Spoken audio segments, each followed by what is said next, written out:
everybody, Sean from Media Assault here, and it's time once again for another movie review. This time out, it's going to be a review of 2012's remake of Total Recall, and this is the Steelbook that was exclusive to Walmart that came out earlier this year.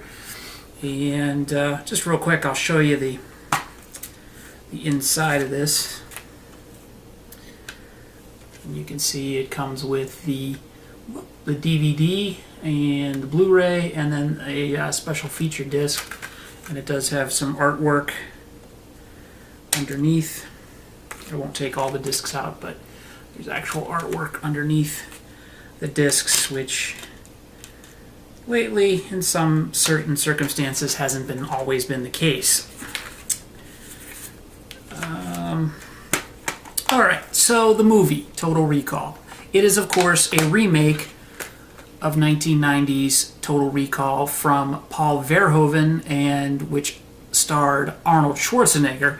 And I reviewed it earlier I believe it was during the summer of last year when Total Recall was out in the theaters. And I had originally planned to see the Total Recall remake in the theater, but I started hearing some bad things about it. Not specific bad things about it, just bad things, that it wasn't a very good movie and whatnot. So I just put it off and waited till it came out on home video.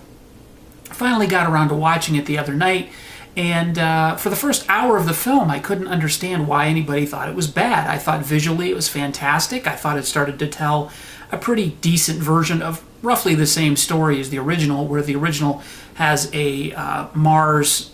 There was two locations, Earth and Mars. This one takes place on two different locations on Earth, one being Britain, the other one being Australia. And instead of traveling through space to get from one place to the other, they had to travel through the center of the Earth, through the core, through a mechanism called the fall, which is like a huge elevator. So we get about a half hour through the movie, and I'm thinking, wow, this is actually pretty cool. I don't understand why people didn't like this movie.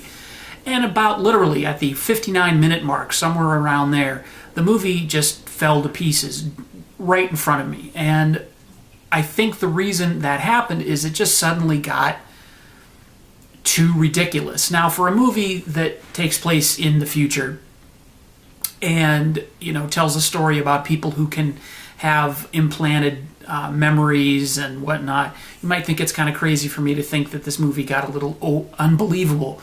But it did. Real quickly, the plot is very simple. It's actually not simple, but I'll do a very simple version of the plot. A man named Douglas Quaid finds out that his life isn't all he thought it was when he takes a trip to a place called Recall, which promises to give you the memories of trips and experiences that you've never been able to actually have. So say you wanted to go to a particular place for a vacation, but you can't afford to go there. Well, you could get memories of you being there implanted in your head. It's just as good as being there, right? Because what is any experience ultimately worth to somebody? It's because you have the memories of it to remember and experience over and over again. So he's not happy with his life. He goes to this recall company to get that taken care of. He wants to become a secret agent, and they tell him he's actually already got something in his memory. His memory's already been tampered with. And he finds out that his identity, or what he thinks is his identity, isn't actually his identity. And he may be somebody a little more important to the government at large than he might expect to be, rather than just sort of Joe Everyman that he thought he was. So with that plot in mind, me thinking that this movie has gotten ridiculous is really a knock against it, because this movie just goes way over the top. There are action sequences in this movie that wouldn't be possible in the 1990 version simply because of the use of CGI. And I know I knock movies for CGI all the time.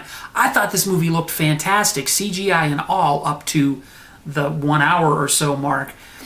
And then there's an action sequence, and if you've seen the movie, you'll know what I'm talking about, but there's an action sequence involving elevators that just totally blew it for me. I was just thinking that this is ridiculous. They're acting like they know exactly what could be happening in this environment. They have no way of knowing what could be happening in this environment, the timing of the elevators and whatnot. And I don't want to ruin it, but it's just impossible. And to see it happen, and for the success of the characters getting through this situation, obviously to meet their goal, it just lost it for me. And I can't really explain it other than to say that I just found it too unbelievable. To top on that, there's another sequence involving that elevator, the fall thing that I was telling you about, that also ruins it for me. And I was just like, all right. And the movie actually became tedious to sit through for the last hour because it was just so unbelievable. There's a sequence where one of the characters gets behind the controls of this vehicle and he operates it like he's been doing it his whole life, like he's a professional at it. He's never done it before. And somebody could say, oh, well, he's recalling memories that he had from the past. I don't care. I was totally not buying it at that point, and I had no patience for anything that happened in the last half of this movie. And it went from being a really solid 7 or 8 rating for the first hour, and it went down to like a 3. I was really disappointed with this movie from the hour mark. It's a 2-hour-long movie. The second half is just awful.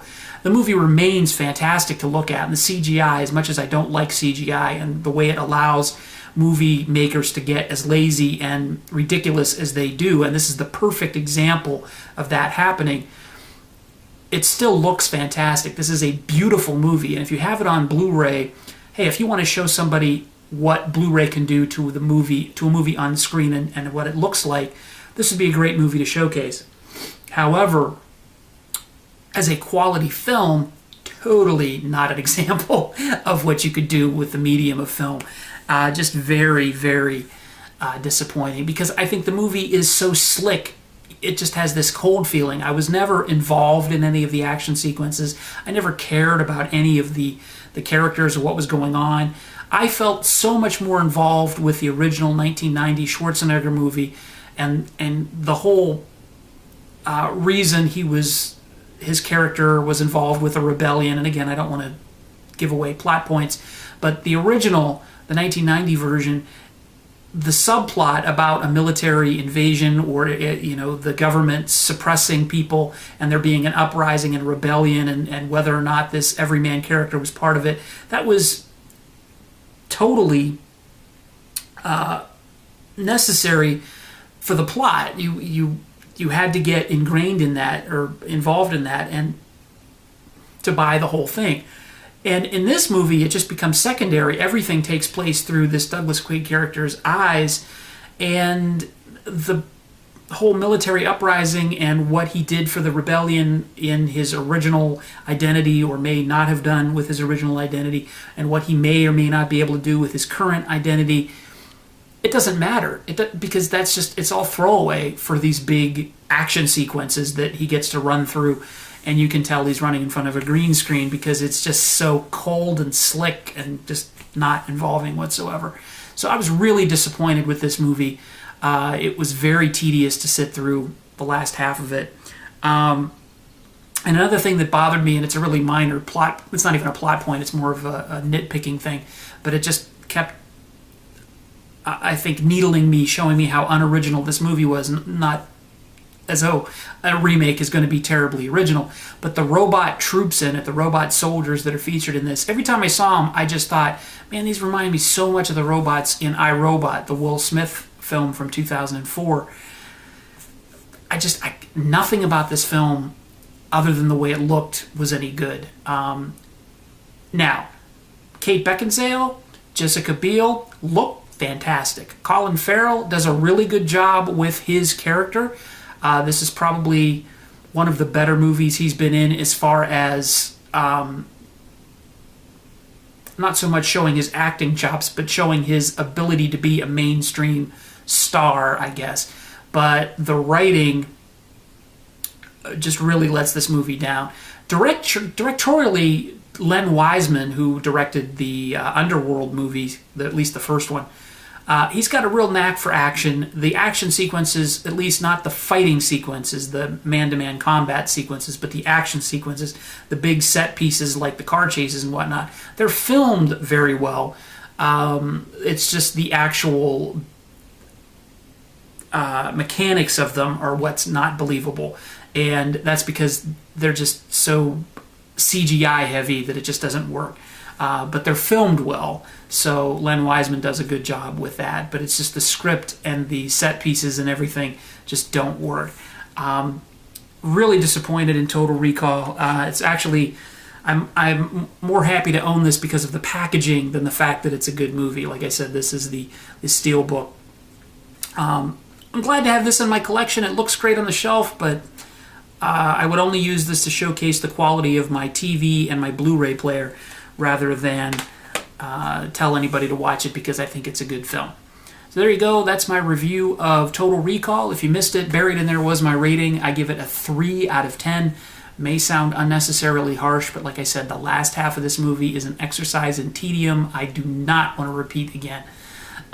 So there you go. That's my review. Stay tuned for more reviews and other stuff here on the Media Assault channel.